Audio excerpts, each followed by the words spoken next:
All right, it looks like the recording and the transcription are both live, so I am going to get us started. Welcome to session 2 of the program year 2024 EAP training, and this is going to be an overview of EAP intake.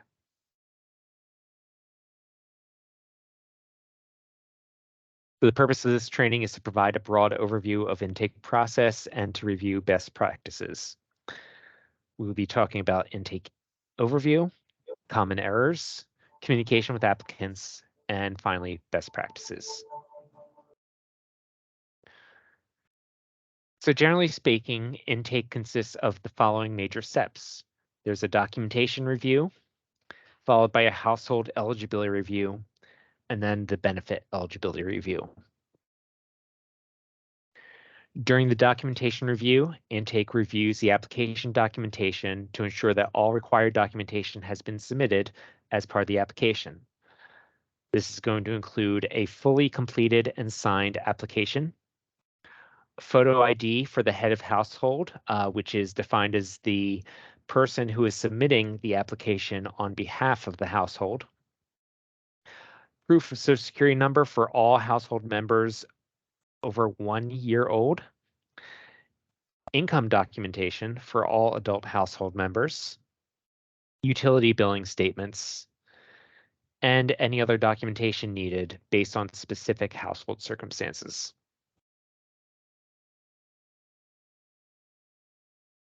So first, we'll talk about the application itself. The application form must be fully completed and signed by a household member age 18 or over. The application may not be signed by a non-household member unless the signing party has power of attorney for a household member.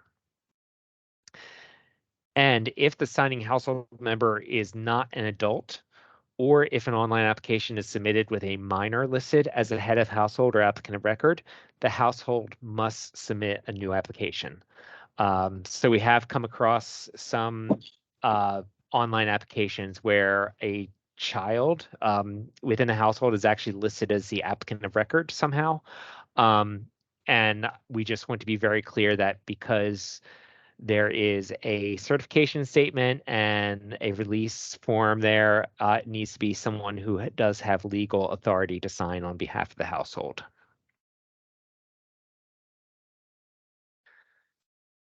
If the application is not fully completed, the intake must obtain the missing information from the applicant. The intake may return the application to the applicant with an incomplete letter instructing them which fields must be completed. Alternately, intake may also confirm the information telephonically, through email, or through a face-to-face conversation. However, if they choose to complete the information telephonically or through face-to-face conversation, then the conversation must be documented in the case notes. In the case of an email, the discussion thread may simply be uploaded to the application documents in order to satisfy that requirement.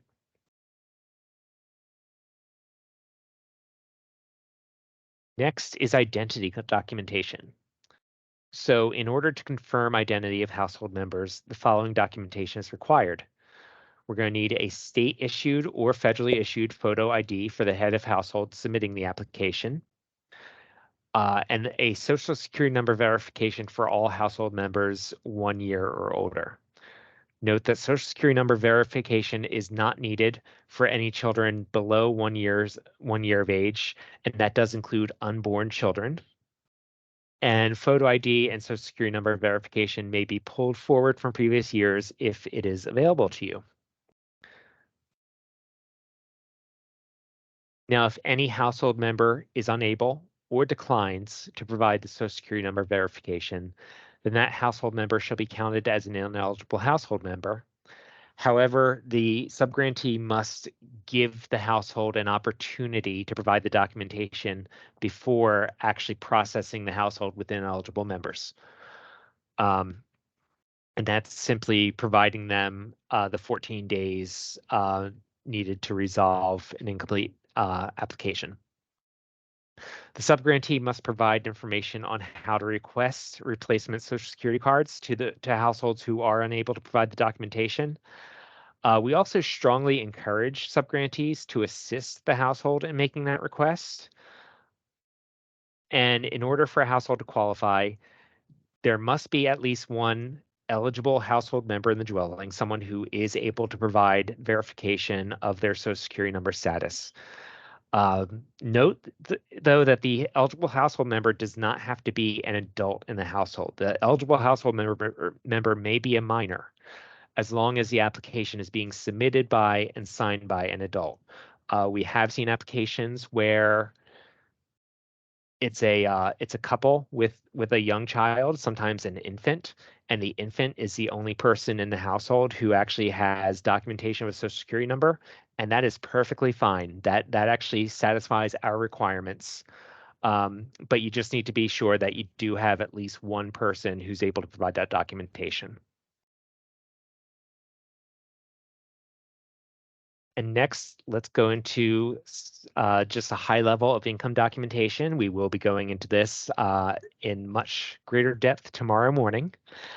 So income documentation is required for all adults in the household, as well as any benefit payments received by adult payees on behalf of children in the household. Documentation of earned or unearned income may include, and this may include a bank statement or fixed income benefit for fixed income benefit payments only. Printout of uplink records for unemployment or a fully completed Department of Workforce Development last known employer request. Completed request for earnings statement, income verification affidavit. When you are determining income and kind of looking at the documentation that is given to you as part of the application, please keep in mind that in general, we do count gross income, not net income. The only thing that we use net income for really are federally administered benefit payments. And you really want to keep that in mind if you're giving applicants guidance on completing an IVA. I do believe the new IVA form that we will be distributing does specify to use gross amounts, but sometimes applicants just need that reminder as well. Applicants may not redact or alter the income documentation that they provide in any way. For instance, an applicant rather who receives Social Security income and provides a bank statement as that documentation may not black out other lines on the bank statement. If the applicant does not wish to provide you with an unredacted bank statement, then they may simply provide a Social Security Administration benefit letter in order to document that income. If an applicant provides an uplink printout or a Social Security Administration benefit letter, remember that the entire document is required. For example, partial screenshots of the uplink statement is something that we see a lot in online applications in particular. Those cannot be provided. The applicant must download and provide the PDF of their history rather than just that screenshot of their summary. And just a note on Social Security Administration benefit letters, and this, I know there was a lot of questions about this last year. We did offer this clarification, but I wanted to be sure that we kind of highlight it up front this year. If, for instance, a Social Security Administration letter says page 1 of 3 on it, we are going to be looking for those other 2 pages. Unless it is very clear from the context of the rest of the letter that all of the benefits have been disclosed and the remaining pages comprise only boilerplate language.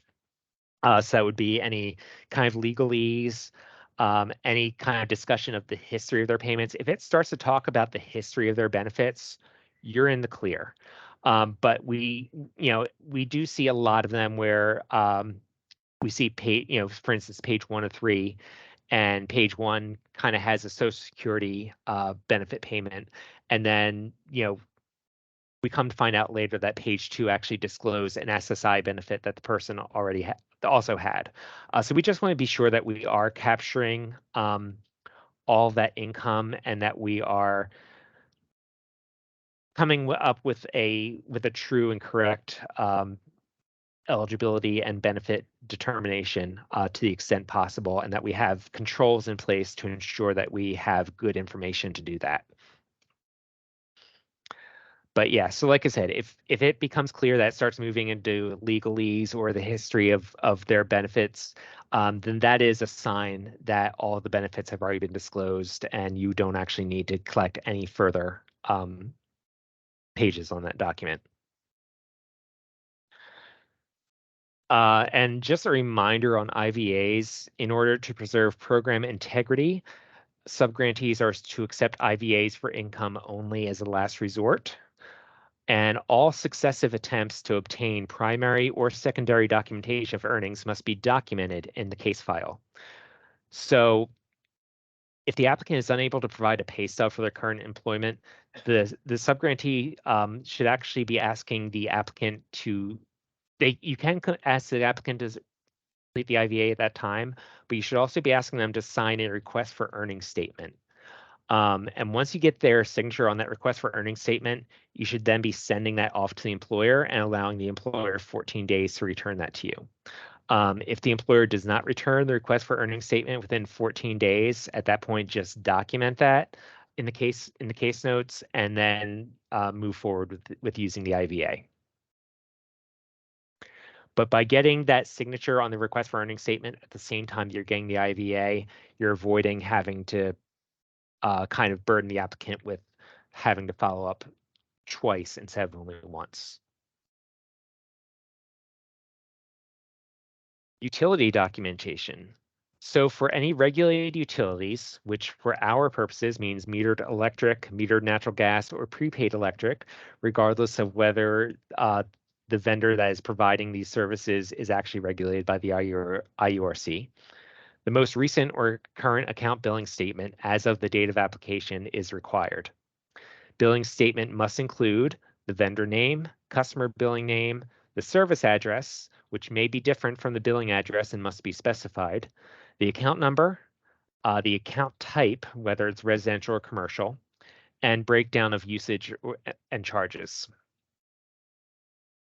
For unregulated utilities, which for our purposes essentially just means bulk fuels, the most recent or current account billing statement is required if the vendor provides account statements.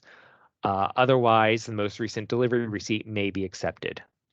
The billing statement or delivery receipt must include the vendor name, customer billing name, delivery address, which again may be different from the billing address and must be specified as the delivery address, and the account number. All documentation must be complete. For instance, one thing that we do see a lot is applicants for their electric or natural gas bill, they might just give a copy of the payment return coupon that is supposed to be returned with their payment for their bill, and they just submit that return coupon without accompanying a full statement, or they may only submit the front page of a multi-page bill. These are both not sufficient, nor is a screenshot of a customer's overall account status. So all account details must be available to be reviewed and evaluated, including delivery or service address, services provided, and usage or charges. Any pages that contain only boilerplate information may be omitted. So that's another kind of clarification that we offered last year after some initial feedback, and we wanted to make sure we hammer it up front. So we do see some bills. Obviously, so many different vendors, a lot of the bills are different. Some bills, you see there's kind of important information on pages 1 and 3, while 2 and 4, which would be the back of each sheet, has kind of the boilerplate legalese. Some bills have information only on page 1 and 2, while 3 and 4 is boilerplate legalese. We need all the pages that has relevant information.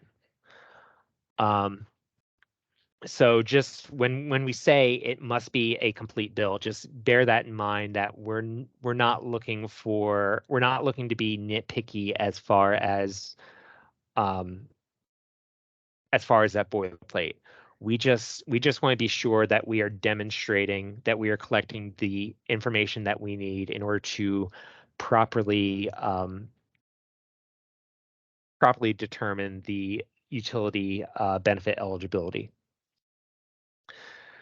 If the utility is in the name of a non-household member, a utility affidavit is required along with that account statement. And as we reviewed this morning, ITDA is introducing a utility fuel account information request form this year to help streamline and standardize requests for account information from vendors. Like I said, I think that this form is going to be especially useful for people who have brand new accounts or where the bills are not set up to properly document all of our needs. And the final category of document is just other documentation. So these are all things that may be required depending on specific household circumstances. And they may include, but are not necessarily limited to, a utility affidavit, an absent household member affidavit, proof of home ownership, and an ERR consent form if the household is being evaluated for ERR. Proof of disability if a household member claims that they are disabled but does not receive a Social Security Administration administered benefit. And just to expand on that for a moment, I do want to remind everyone it's in the manual, but because there's a benefit attached to that disability status, we do need documentation that a person who is marking themselves as disabled actually meets our definition of disabled. In general, if they receive an SSA administered benefit, then we can just automatically count them as disabled if they're claiming that. If they do not provide, if they don't receive that benefit though, you might still be able to count them as disabled and get them that at-risk status. But we do need to be sure that we're documenting it. And the way we document that is by getting a medical statement, which we do have a form for that to be completed by a medical professional. It does not require the medical professional to disclose what the applicant's medical condition is. So it kind of preserves confidentiality in that way. But we would need that form completed, and it would need to accompany either proof of application for the Social Security Administration administered benefits, or proof that they are appealing a previous denial of these benefits. But that is something that is in the manual as a requirement if someone marks themselves as disabled but does not receive an SSA benefit. You need to at least ask about that, and if they say they are applying for or appealing for those benefits, we need to document it properly and get them their at-risk status. That's something that we report back to the feds. It gets that household an extra 4 points, which translates to $100. And it's just generally, something that we are. It is a requirement that we prioritize our at-risk populations, and so we want to be sure that we capture as many of those people as possible. Proof of military service is another documentation that may be needed if someone marks themselves as a veteran or active duty military. Once again, that is that does fall under our definition of vulnerable populations, of at-risk populations. So we need to be sure if someone is marking themselves that they are veteran or active duty military, that we are getting some sort of documentation to back that up. And remember that if they do provide you with an actual U.S. government military identification card, those may not be copied. And the manual goes into a little bit more detail about that. But if they do provide that, then you're just going to document in case notes that you viewed that ID and the date on which you viewed it. Landlord affidavit would be other documentation that would be required if utilities are included in the rent. And we also have a direct benefit payment election form if utilities are included in the rent.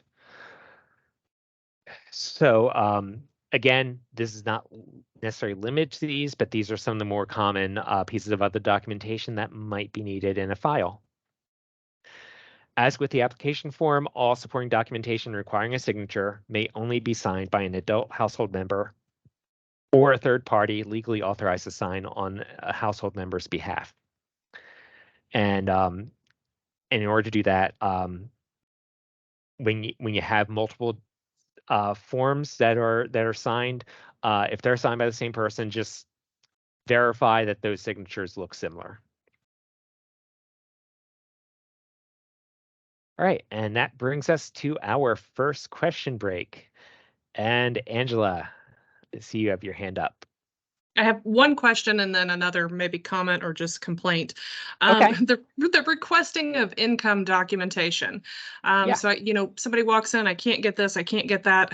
I just dislike that you're putting that back on us to mail that earnings statement off and then wait another 14 days, possibly not get it back, and then turn around and just take the IVA anyways. We've talked for years about how we're making this easier for the applicants to apply, but sometimes I think it's getting harder for us because if they don't send anything in, we have to request all of it. And I mean, I know with you, if I wanted to find out what your wages are, it would take me 20 minutes to find out where to send that form to. Mm-hmm. So again, kind of a statement versus just complaint of maybe Sure. reconsider that. If the IVA is acceptable, why can't it just be acceptable? Sure. So. And I think that's valid. I definitely am trying to balance out I'm trying to strike a balance between the ease and equity of access with having a strong program integrity, which is a requirement at the federal level. And so one of the ways that we're trying to strike that balance is by having kind of a hierarchy of preferred forms of documentation, and by documenting that we actually went through that hierarchy before accepting the least preferred. I am very, I think you know me well enough to know that I'm very willing to admit when I don't get that balance right. So I'm happy to review that.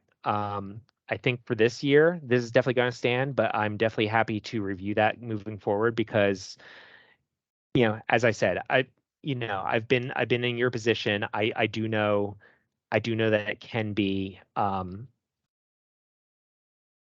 that can be burdensome.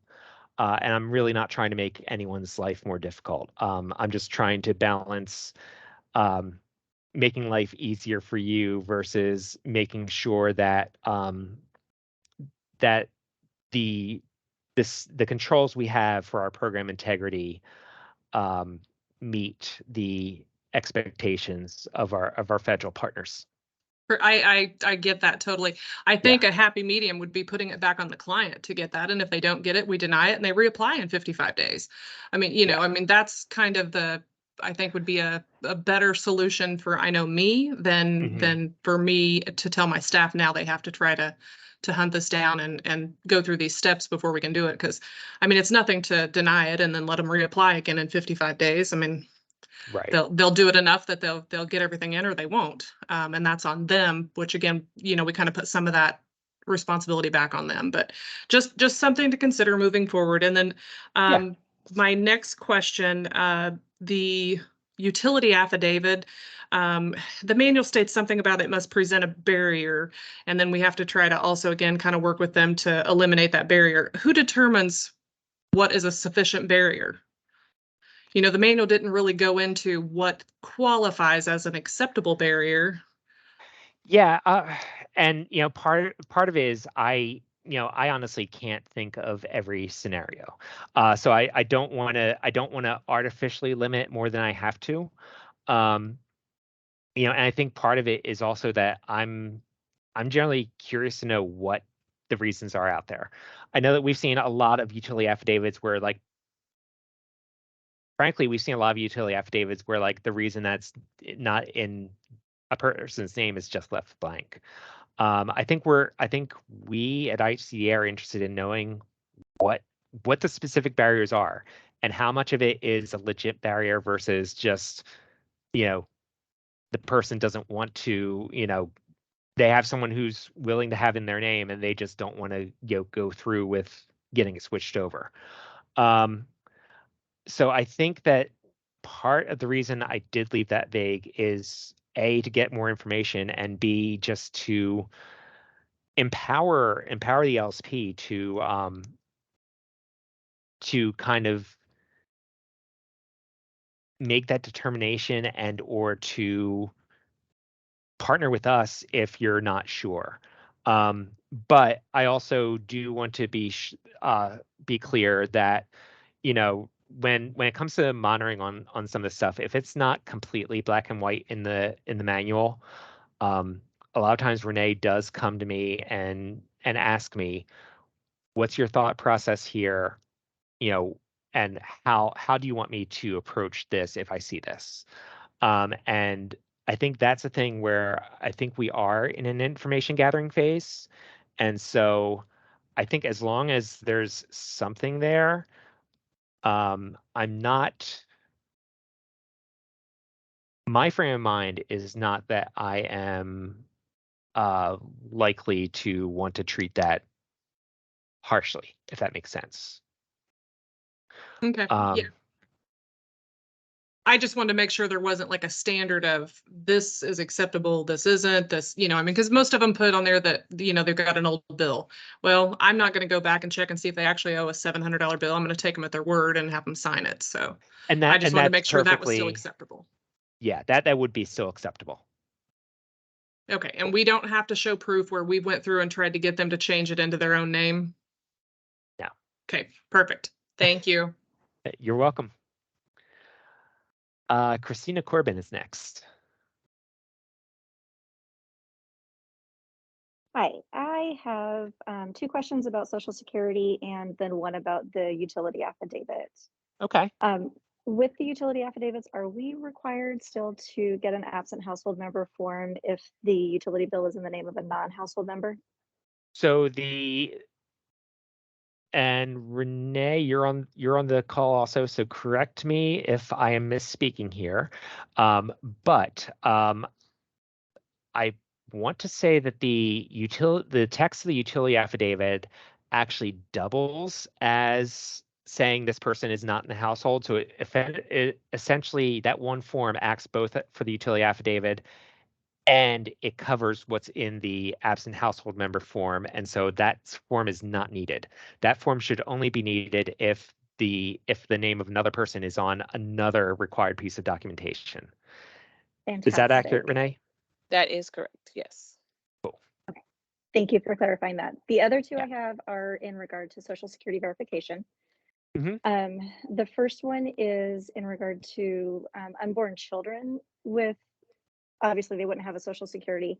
Mm-hmm. Are we still going to need to provide proof of the pregnancy moving forward this year?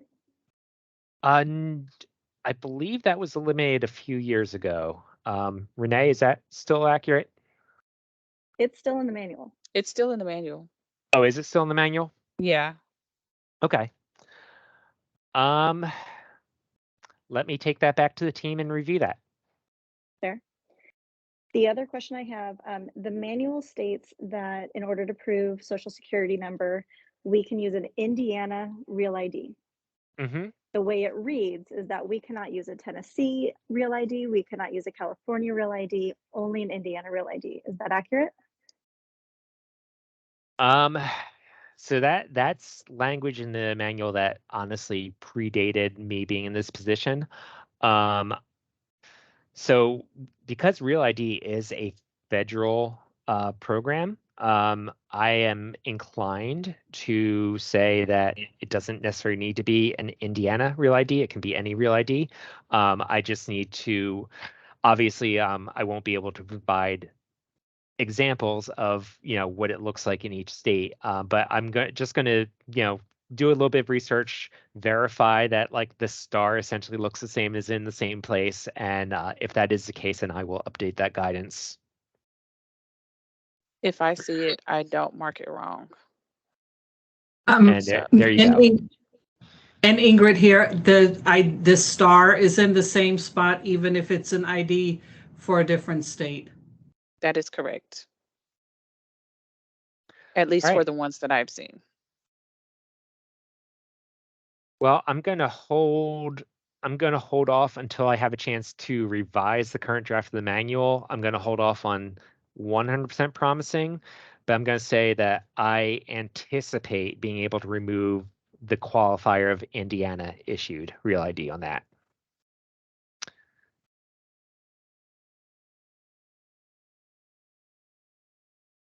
So, is that all that you had?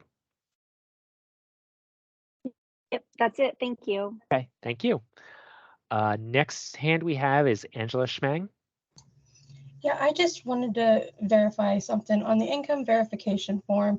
If we have a crisis and it's not within the moratorium time, we don't have that 14 days to be able to verify that. How would we go about getting, when can we go ahead and use that income verification form then?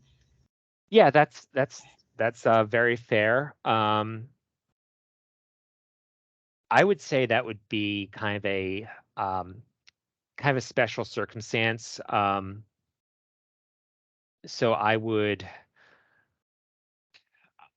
be honest, I think that there's going to be, I think a lot of that's going to be circumstantial. So I would say you would probably want to reach out to us and we would work with you on that. Okay. I don't necessarily have a one size fits all guidance on that. I mean, obviously we're going to try all we can to get what we need. Of But in the course. circumstance that we can't get that, within the time frame, they're shut off or something like that. And part of it might come down to having to intervene with the utility vendor and us essentially like asking them to provide a courtesy extension while we try to get the information.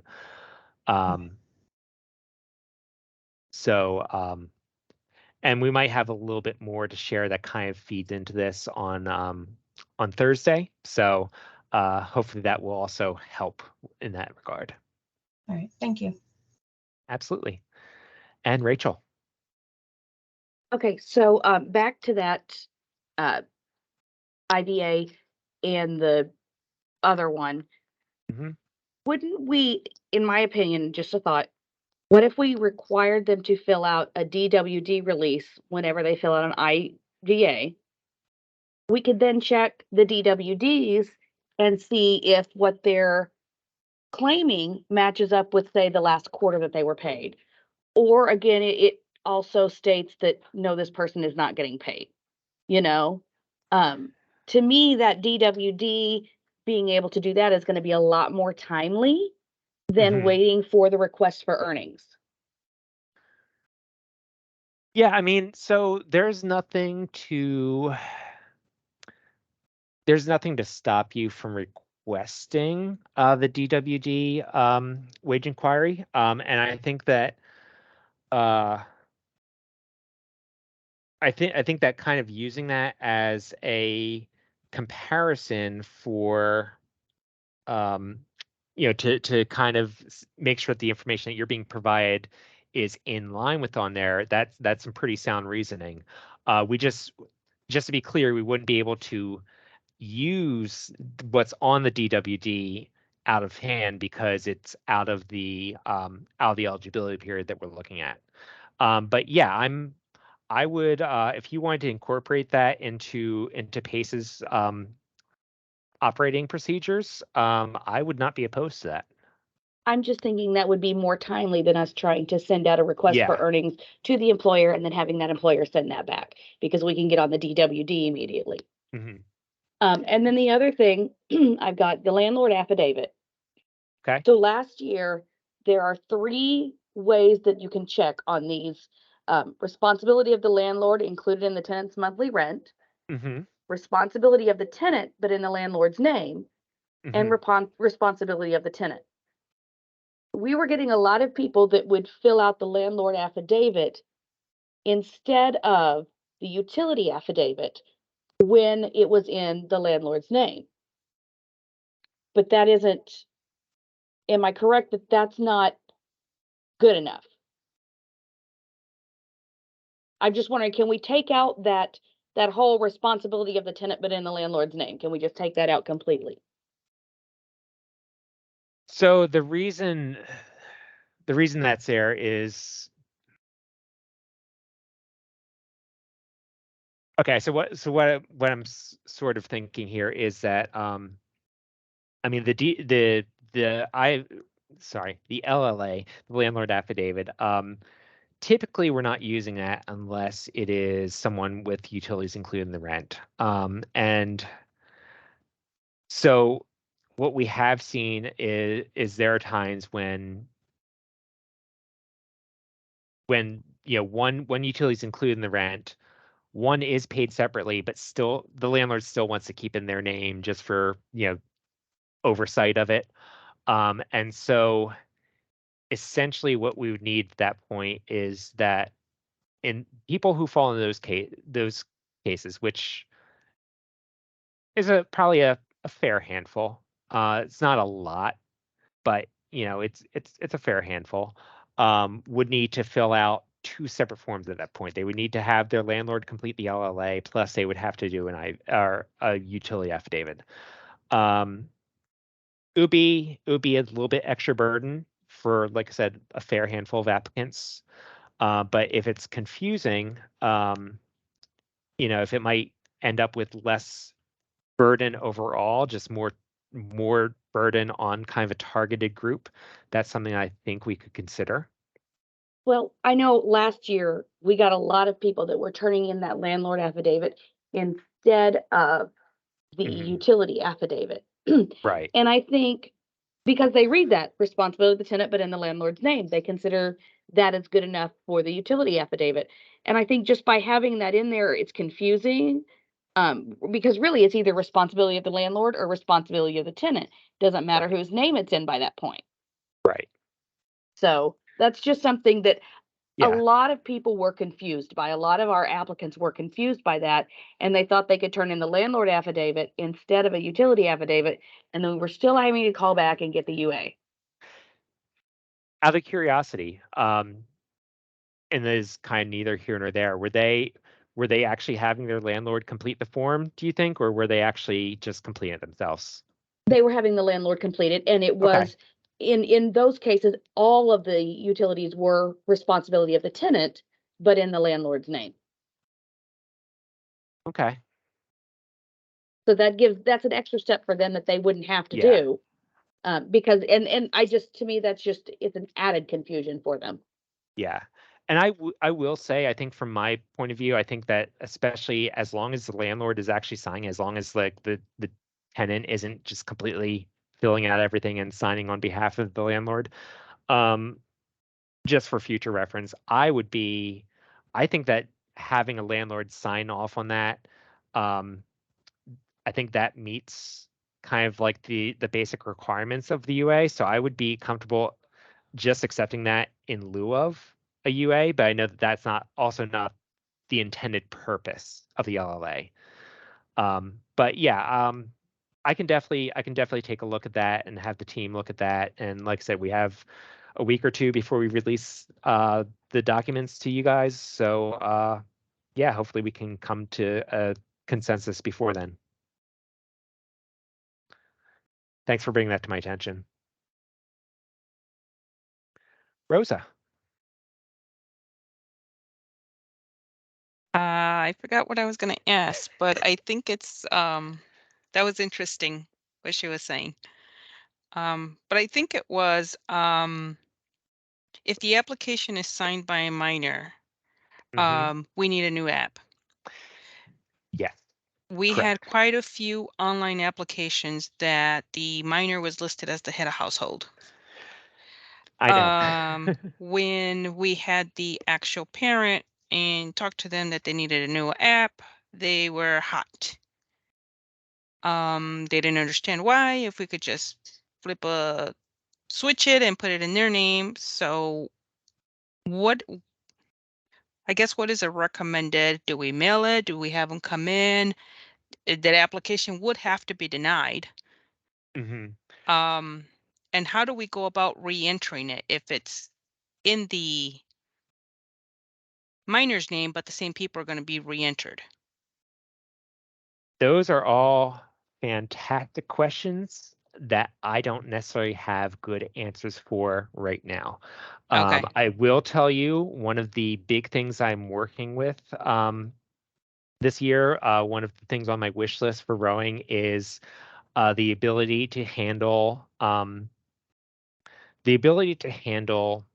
multiple applications for the same household. So like if someone is denied, the ability to handle another application for that same household upon reapplication without having to kind of overwrite the information that's already in there, without double counting that household in the applicant list.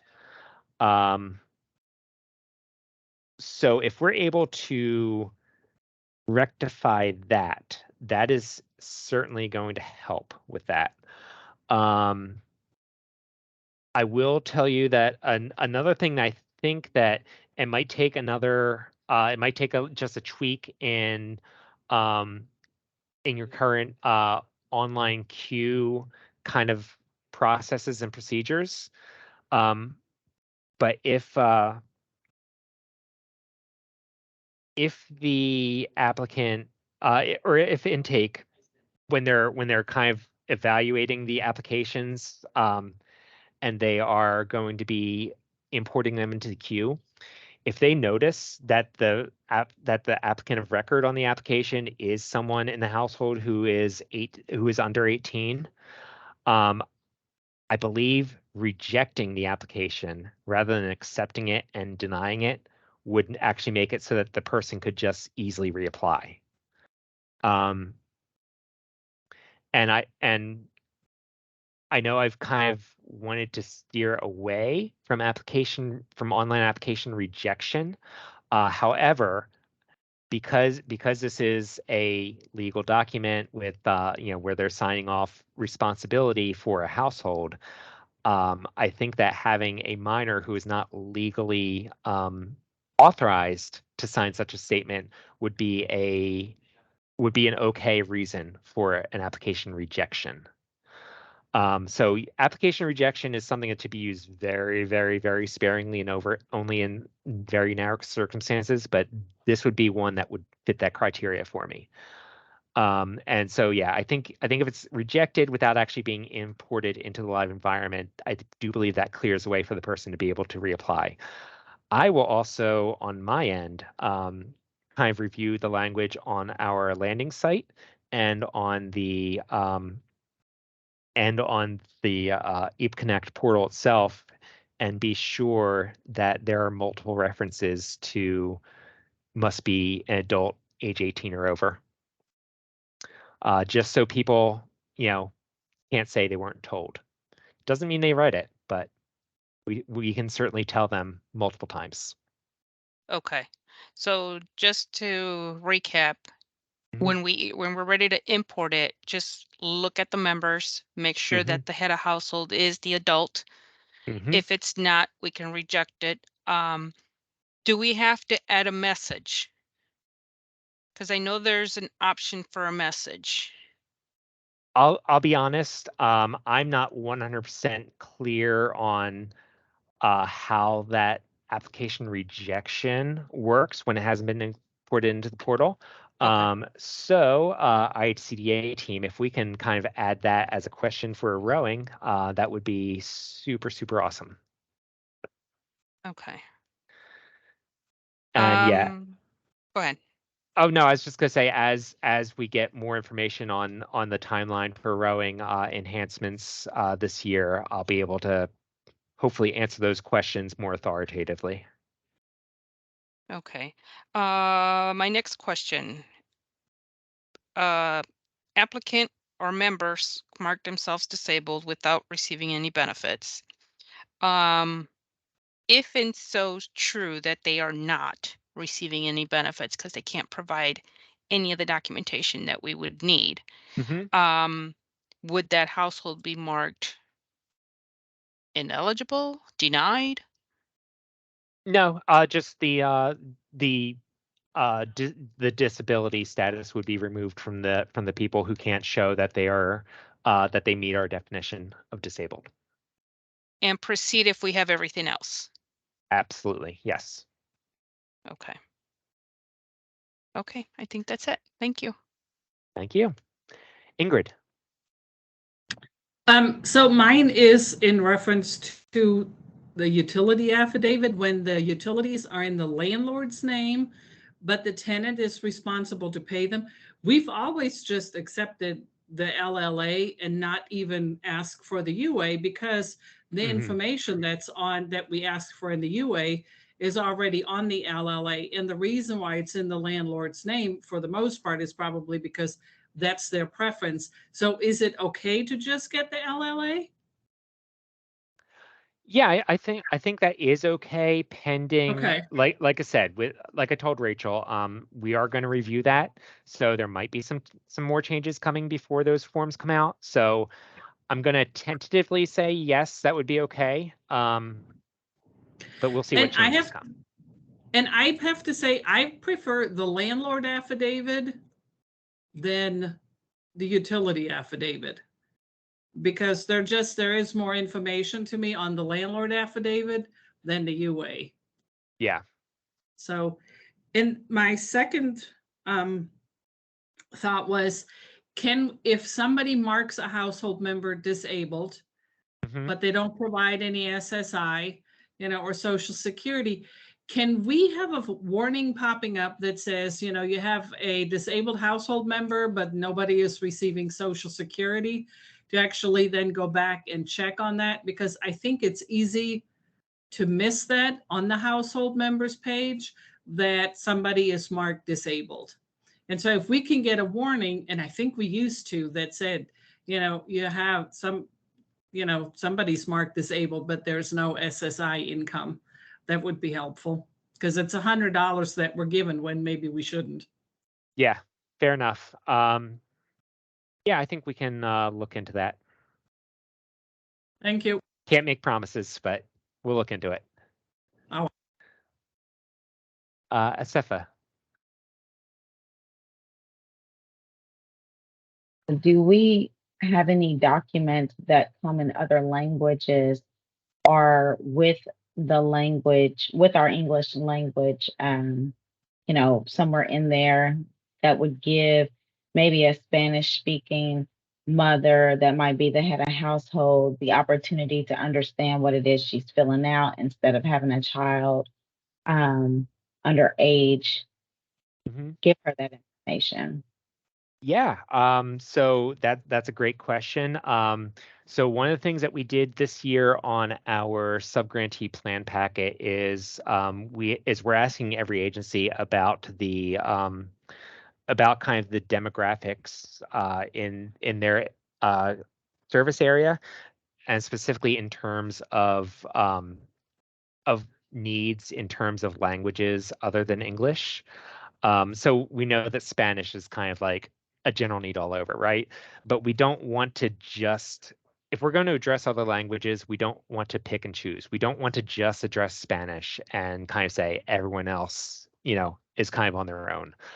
So we are asking every agency to please tell us what are the language needs in your area. And we actually do have a contract with a translation service. And what we're going to do is once we get that information back from all the subgrantees on the subgrantee plan packet, we are going to compile that, and we're going to actually get all of our client-facing forms, including the application form, translated into those languages. So, we're definitely going bigger than just Spanish. And so yeah, be sure to report those on the subgrantee plan packet, because that is going to influence what tools are available to you. Now, I do want to be clear, these are going to be for paper forms that we're providing. As far as I know, there's no way to implement this translation on board on EAP Connect. My understanding is EAP Connect should play well with browser plugin tools that provide translations that translate web pages. But that's sort of outside of our domain and Rowing's domain. But yeah, that's something that we're working on, and we're working on expanding it this year to meet as many needs as you have. And if you find out after the subgrantee plan pack is due, like, oh, we have a community, let's say we have a community of Afghan refugees in our service territory that we didn't talk about in the subgrantee plan packet. Let us know. We'll get that Afghan translation up for you, or whatever community you have. Is there a way maybe on some of the applications to just ask what's their primary language so that we can kind of get a real reflective? I'll be honest, I don't know that I'm going to be able to get it on the application. The application form is really tight at this point. And I know in the past it's been noted that we've asked a lot of demographic questions that are not necessarily required. Well, they are now required reporting. At this point, there's only one question we're asking that's optional, and that is the education level. And we're asking that for the CSBG module 4. But yeah, everything else that used to be something we're collecting for CSBG is now required for LIHEAP. So I don't have a whole lot of leeway to work with, but it's something I can look into. Ingrid here, can I throw something in there? We would have to ask that question in their native tongue. Because if we say in English, do you speak German? If I don't speak English, that wouldn't mean anything to me. Not you know what I mean? I would actually have to say that again. If there was a child that's under the age of 18 that's filling out an application for their parent, gotcha, they would be able to say, this is our native language, so that we can move it forward whenever it can be put on next year's application or something. We have a true and accurate reflection of this household. Gotcha. And I wonder if there's something that can be done with census data also to kind of determine some of this stuff. I think that's something that we can look into on our end as well. But yeah, good thoughts. Thank you. Sam. Are the slides going to be made available like you did last year? Yes, they will. And are we going to have another meeting about all the different rowing enhancements before it goes live? We can probably arrange for that. Okay. That's all I have. Perfect. Rachel. Okay, what my first, oh yes. Explain to me how, if they're doing an online application, technically nobody's actually signing that form. So how is an underage child getting put as HOH? Can we not make it automatically that you cannot make an underage child HOH? That's something that we can definitely bring up with Rowing and see if there's an easy logic fix for that, where where it will only allow the application to be submitted if the person who is doing the submitting is someone who's marked as being born after such a date, or before such a date rather. And then the other one was, you had mentioned about the translation online. I don't know if you're aware of HoosierHelp.org. They are an Indiana agency, and they actually have done something on their website where you can translate into just about any language. So I'm not sure how Okay. they've done that, but it might be worth reaching out to them to see how they did that. Okay. HoosierHelp.org, you said? Gonna take note of that. Thank you.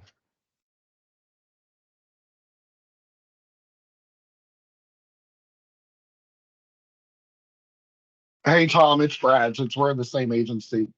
So at the very end, they have to sign the box before they click submit. Does anybody know who's signing that? Or, I mean, I don't think we can even see who actually signs. I mean, they can sign an X. They can just put an X there and hit submit. So That you're was not my able, understanding. you're not able to see the signature that they enter. You can't see the signature when we go in there. I don't know where it's at. I've never been trained. Okay. I wasn't even sure whether they actually had a signature or whether it was just one of those I click and type in my name like you do on a lot of online forms. So I thought that's what it was, Rachel, that they are basically clicking that they accept the terms, that they are attesting to XYZ, and that they type their name. And that It's a type there's name. something. I thought it was believe, actually a box that they had to sign either with their mouse or Right. finger. Is the way I understood it. I'm almost positive they're checking that they accept the certification statement and typing their name, but so you're not even seeing a typed name that they're entering. It might be on that one page. I'll have to go back and Okay. look. So I'm adding on to this.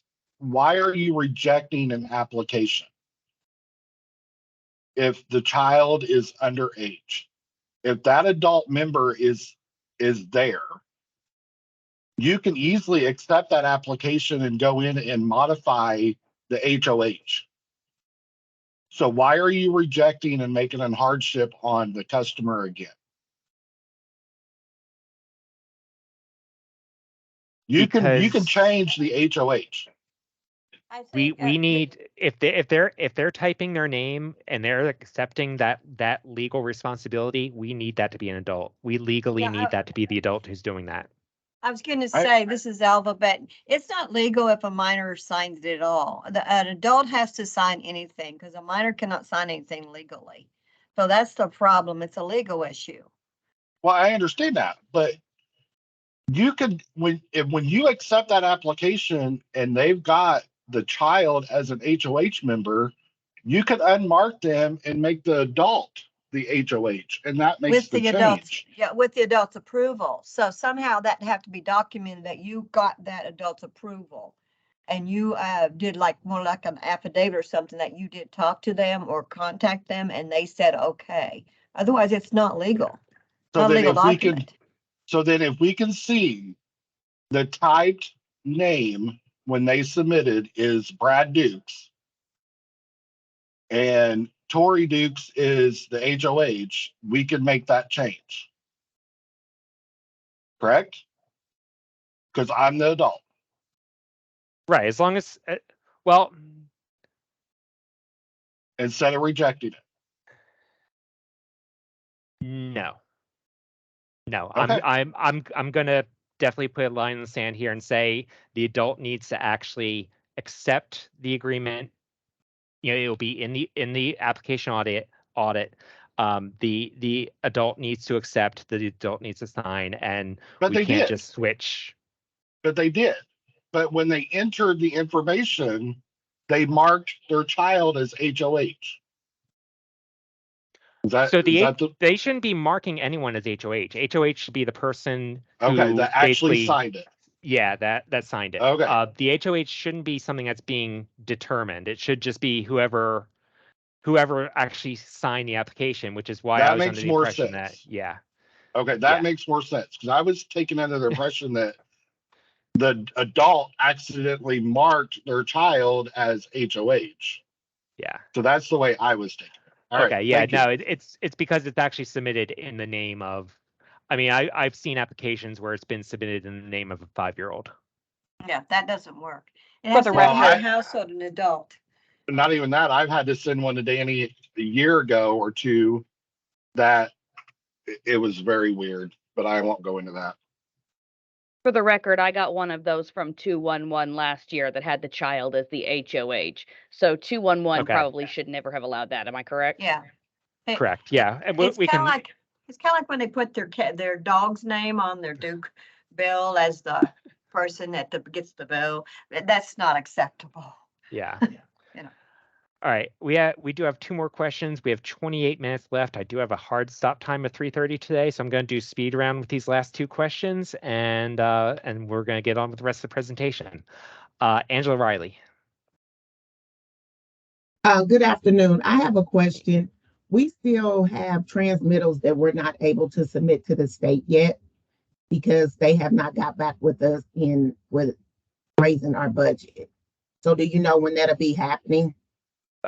You can contact us separately. This is a training that we need to stay on topic with.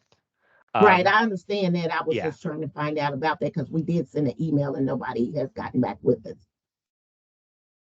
All right. We will be in touch. Yeah, I want to assure you we're working on it. Thank you. All right, thank you. Laura Collins. Okay, this question was asked in the chat a while back. I didn't hear an answer. We really need, and I'm assuming other agencies do as well, some guidance on the DoorDash, Lyft, Grubhub income, because we're not aware of who can get documentation for those types of employment and who cannot. Okay. So we can go more into depth about income tomorrow. Okay. So yeah, let's circle back on that tomorrow. All right. In the interest of time, I'm going to move us forward. All right, so after the documentation review is complete, the next step is the household eligibility review. So when conducting the household eligibility review, intake is to consider only those factors that contribute to eligibility for the program. And that those eligibility points are the Indiana residency, dwelling characteristics, household composition, and household income. If any documentation related to this information is missing and is preventing intake from being able to accurately determine eligibility, the application is to be considered incomplete, and an incomplete letter is to be sent to the applicant. If information is missing, but it is not the applicant's responsibility to provide it.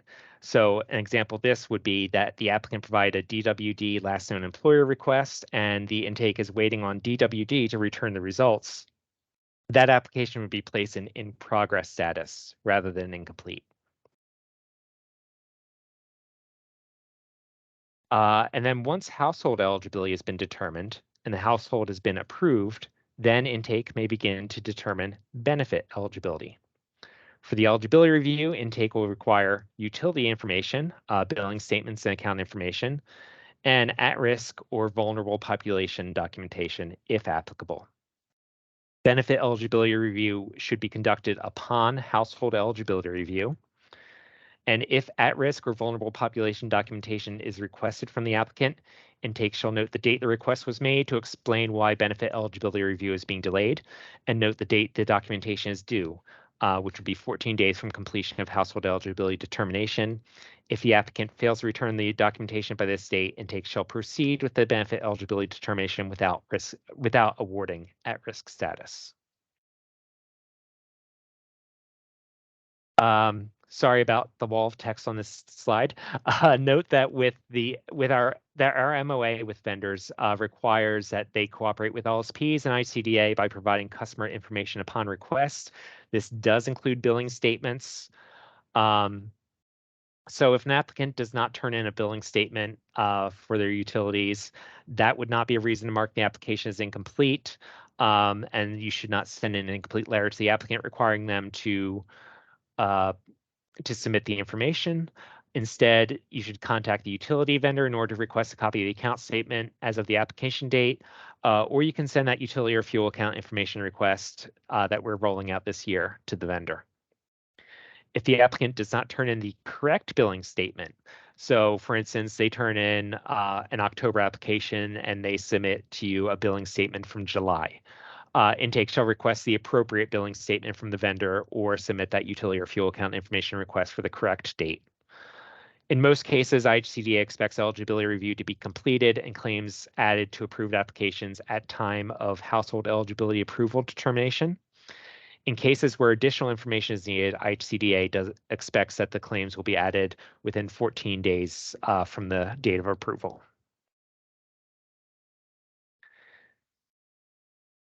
So just to review, if an applicant does not turn in a billing statement for one or more of the utilities, don't mark the application as incomplete, nor are they to send an incomplete letter. Contact the utility vendor to get that information. And if they turn in the wrong billing statement, you're also going to request that from the vendor.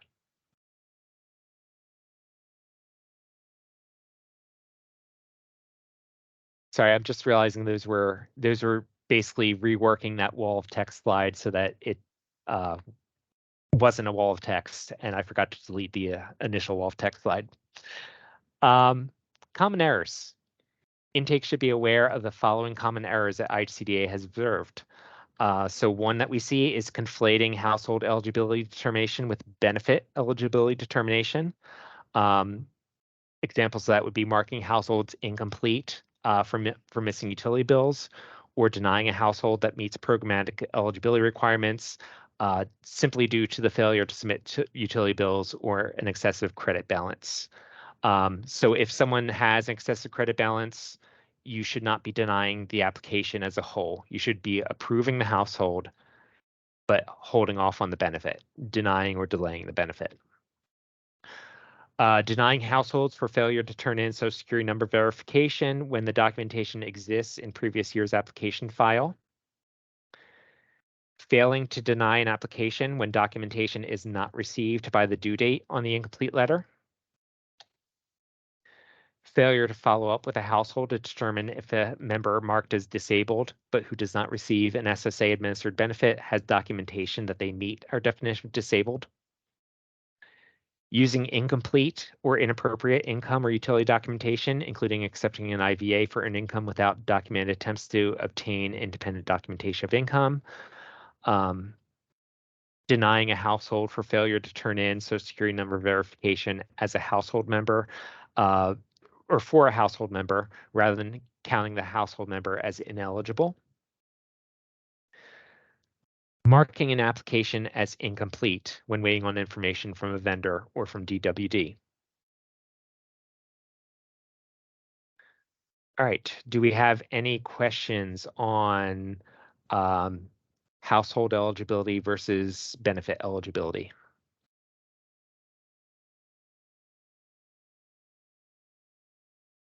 Lisa. I just wanted to make sure I understand, because this seems to be an issue. I think I have it down. Mm-hmm. A billing statement, to be quote current, is one in which we are not looking at when the bill is due, but we are looking at the time frame, the 2 dates in which the bill was created, and that application date must fall within those 2 dates. Is that correct? Yeah, so basically, if a billing statement, unless they're on some weird bulk fee or whatever where they're billed quarterly, in general, most people get billed monthly. So if if someone's applying in August, if they turn in a bill with their application, so it's an at-risk person who's applying in August. If they turn in a bill that's marked July 12th, usually it's a 1-month billing cycle. Usually you can assume they probably get their bill around the 12th of every month. So, if they're applying in August 12th, August 14th, August 15th, it's reasonable to say that's the most recent bill they've gotten. If they're applying with a May or a June bill, that's not going to be the most recent one as of the time of application. Reasonable assumption though is not working. So we're not that has not worked for us. Okay. So I'm trying to get a specific answer, and what I'm gathering from some conversations that have been had is over the last couple of years is that a current bill, which is not defined in the manual, is to be specifically, is what I'm understanding, to be a bill that the date of that application falls within a day or two, maybe, but there's really no wiggle room. It has to fall within those 2 dates. So when you say between those 2 dates, so the date that I'm referring to on the bill would be the billing date, the date the bill was generated. Yeah, and usually on a bill, what I've been told is that you should look at the dates. You know, is it from August 1st to September 1st? So if they're applying on September 15th, that bill has to have been created within that date's time frame. So I mean, a bill that's showing usage from August 1st to September 1st would probably be generated most likely around September 8th. I mean, but that's what I'm saying. Like, there's the usage dates, but to me, the usage dates just show what's being billed at that time. To me, it's the billing date. The usage dates don't necessarily factor into our So I'm looking for a billing date, not a usage date, not a date that it's due on. I'm looking for a usage date. A billing date, bill created date. I mean. Yeah, bill created date, billing date, not the something date along those lines. Not date and what due. if that's not? What if that is not indicated on the bill? Because sometimes it is not. Many times it is not for our municipalities. I was gonna say, yeah, municipalities, I could definitely see that. I mean, it probably still should be for transparency purposes, but tell you what, send me examples, and I will give you guidance on that. Okay. You know, I'm looking to be able to have things be as objective as possible. I'm also not trying to make things overly difficult for anyone's life. Right. I agree. Yeah, and I'm trying to make it as simple as possible too, without having to look at 14 different dates on a bill and graphs and so on and so forth. So, I would. So we will be looking for the build date primarily. Yes. Okay. Thank you very much. If you come across some without it, like I said, send me an example. I'll take a look at it, and we'll talk about it as a team. Okay. Thank you so much. Cool. Thank you. I have not seen any other hands go up. We're running short on time, so I'm going to move us forward. All right, applicant communications. So we're about to cover in more depth 3 types of applicant communications. Applicant communications when applications are incomplete, approved, or denied. So upon determination that an application is incomplete, intake is required to provide written notification to the household of their status, what is needed, how to submit the required information to the LSP, and the date the documentation is due. The LSP is to notify applicants of this using the incomplete application notification letter generated by the statewide database. This letter may be mailed by postal mail, or if the applicant provided an email address and opted in for email notification, it may be emailed to them. In either case, proof of the notification must be uploaded to the case file. So if it's mailed, that would just be the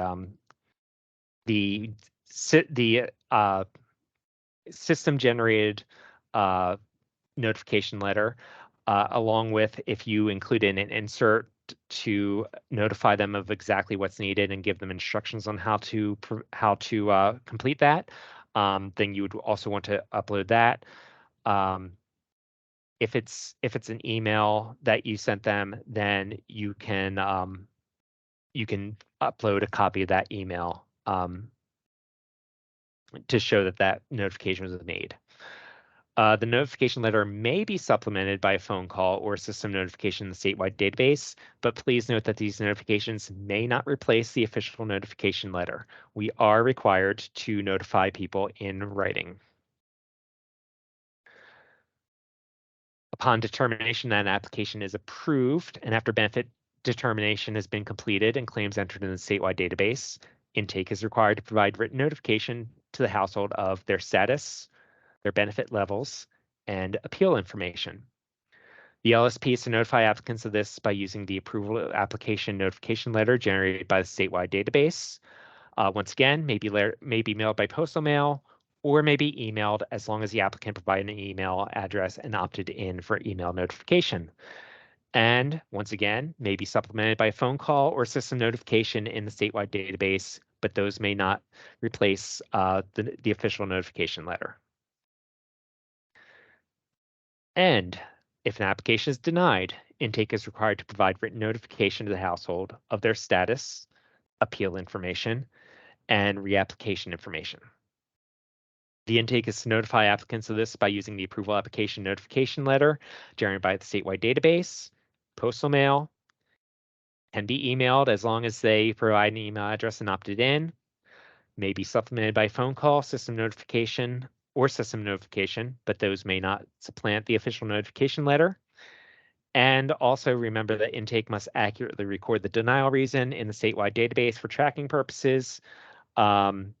I can assure you that one of our priorities this year is to ensure that the incomplete denial letter actually populates with the correct language this year. Note that the LSP is the primary point of contact with the applicant. Intake is not to direct applicants to call IHCDA directly concerning their application or their benefits. The LSP shall attempt to address the applicant's issues, and if escalation to IHCDA is necessary, the escalation shall be made by intake or by the LSP EAP manager. In order to provide the applicant with multiple methods of contacting the LSP must make an email address available to all applicants for correspondence, questions, and concerns.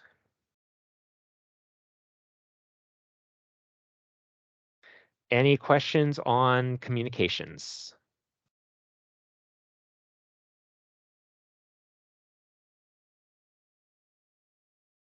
Rosa.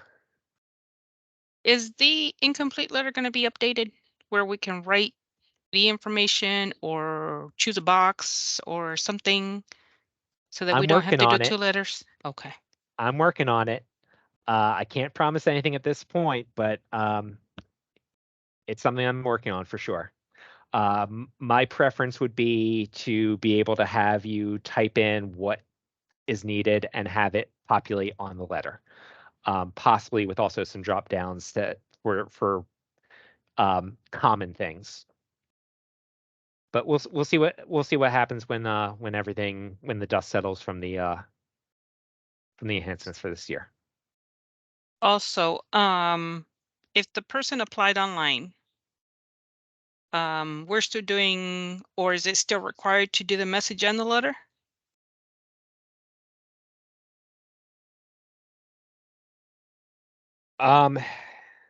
So the thing about the letter is it has a review of their rights and responsibilities on it and the appeal information. That's all stuff that HHS requires that we provide.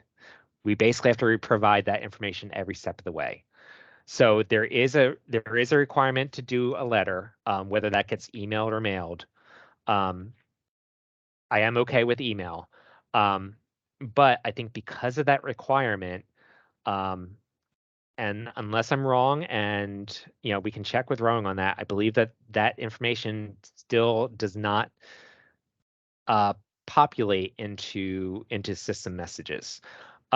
The other thing, while we're talking about client communication, one thing that I think that Renee and I have seen a lot of this year from many agencies, so this is kind of across the board, is we've seen a lot of where intake puts they write out something that reads like it is a message to the applicant, but it ends up getting put in as a case note and not as a message to the applicant. And so that does not actually ever make it to the applicant. So I think that I think that's a very easy mistake to make. I think that the case notes and the messages kind of look very similar. But yeah, between that and the fact that, HHS does require us at every step of the way to inform them of their rights and responsibilities, and that's not in the system messages, I think we do need to continue with the letters. But like I said, as long as they opt in for email, super happy to have you email that. Okay, thank you. Yep. Rachel. So one problem that we had at the end of this year, when I denied applicants at the end, so they were denied after, or they were given the 15 days after the last date, and then they were denied. That automatic denial letter still told them they had 15 days to get me that documentation. And we had 2 or 3 people that were calling in and very angry because the denial letter says, well, you still have 15 days, but they no longer had those 15. I mean, they'd gotten one before that said 15 days, but I'm aware that that at some point the denial for being the letter for denial for incomplete applications was replaced with the language for just an incomplete letter. I am aware of that. I became aware of that pretty late in the game, unfortunately. I want to assure you that's being addressed.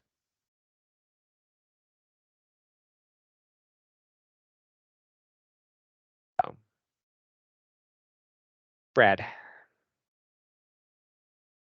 Okay, do we have time or do you need to go to slides? Let's do speed round. Okay, request rowing. I'm looking at the intake queue. There's nothing there that says who signed the app unless you may have to go in and actually view before you click process next available. So if you can ask them to put that into the intake queue. I did look up an online app. It is on the application tab that the app was signed Okay. by. Cool. Rachel, turn your mic off. oh, I thought I did. Sorry. So if you can just request rowing that would be great. I'm just kind of like looking through. It looks like to me on the intake queue, there's nothing there other than an HOH name. So I'm assuming that would be who would sign it. Yeah, HOH should be the person who signed. So hopefully it's just taking whatever they typed in. But then again, if that's a kid's name, how do I know that they're under 18? Because there's no age. Okay, yeah. So See what I mean? we clearly need better household and application information on that page where you're either accepting or rejecting. Correct. Thank you. Okay. Hey, thanks for looking that up for me.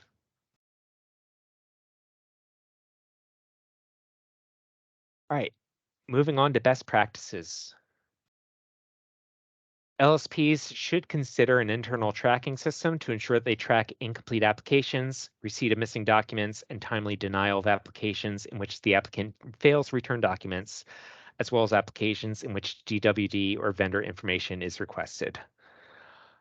Ensure that applicants have easy access to multiple methods of turning in documents. Minimally, all communications, all communications should ensure that the LSP mailing address and phone number and email address are included somewhere on that communication. LSPs may also wish to include a fax number. Rather than getting into specifics with applicants concerning timeframes, please fall back on the guidelines. For instance, if an applicant wishes to know when their eligibility will be determined, refer to their application date and the 55-day guideline that was disclosed to them when they applied. If an applicant is asking about the receipt of their direct benefit payment, refer to their approval date and the 120-day timeline disclosed on their approval letter.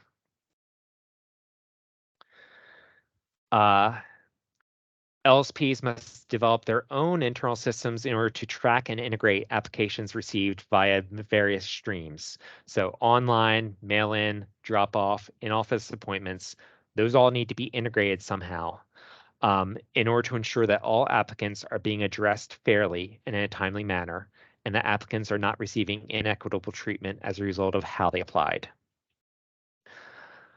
When sending an incomplete letter to an applicant, be sure to review all documents and fully determine everything that is missing. This will avoid having to send multiple incomplete letters to a household and will lead to a more efficient eligibility review. And please always accurately track the application status, including the denial reason. Once again, I get it. I fully understand how frustrating it was for you and the applicant when that incomplete denial letter was not printing out properly. 100%, I am going to promise you that I'm going to be personally checking on that to ensure that that populates correctly this year, because honestly, from a selfish standpoint, I put a lot of work into those letters, and to find for 2 years in a row that they've been generating incorrectly has been frustrating for me as well. So I am going to promise you, I'm going to be sure that gets addressed. If in doubt, please feel free to reach out to IHCDA. As a general rule of thumb, whenever intake has to put their hands on an application, a case note should be left. This ensures that fellow intake staff, the EAP manager, IHCDA, and if necessary, federal HHS staff can feel confident that they have full context on the circumstances of an applicant's case. I think, yeah, that is the end. We have about 2 minutes left, but if anyone has any final parting questions.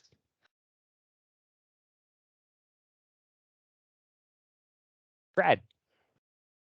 So real quick on that denial letter, we had a lot of issues, again, which you're probably going to fix, was they were giving them the extra 14 whatever days and the program ended. Yeah. So is that going to get fixed? Yeah, so the denial letter, like I said, the denial for incomplete application was just issuing an incomplete letter rather than the denial. Basically, the templates were in there so that the denial, there were 2 separate templates, but the templates were identical. So I'm going to ensure that my actual template for the denial for incomplete goes in, which eliminates the 14-day language and basically just incorporates it into you have 30 days to appeal. And basically they can still put that information in as an appeal, but it's on the appeal timeline, not on a separate 14-day timeline. Okay, thank you. Absolutely. Rosa, your hand went up and down. Oh, it's back up. Sorry about that. No worries. Just a quick question. Yeah. With whatever enhancements come about in EAP Connect, will rowing be doing some type of training? Because I know this last season, a few things were popping up and it's like, whoa, okay, well, let's learn how to do that and what. So any rowing training? Yes, we have definitely told rowing that we are going to need them to conduct subgrantee training this year. Once the enhancements are done, and preferably before, as soon as possible, but definitely before the opening of the program year. We're aware that that was an issue last year. Thanks. Absolutely. All right, that brings us to 3:30. Thank you everyone for your insightful questions and for your attention. We will reconvene tomorrow morning at the same time, 10 a.m. Eastern, 9 a.m. Central Time. In the morning, we will be having the eligibility determination and income, which is always the most laid back and chillest of our training modules. And in the afternoon, we will be having program integrity, fraud, waste, abuse, and investigations. Thank you all so very much for your attention, for your questions. and for your participation today. And I'll see everyone tomorrow.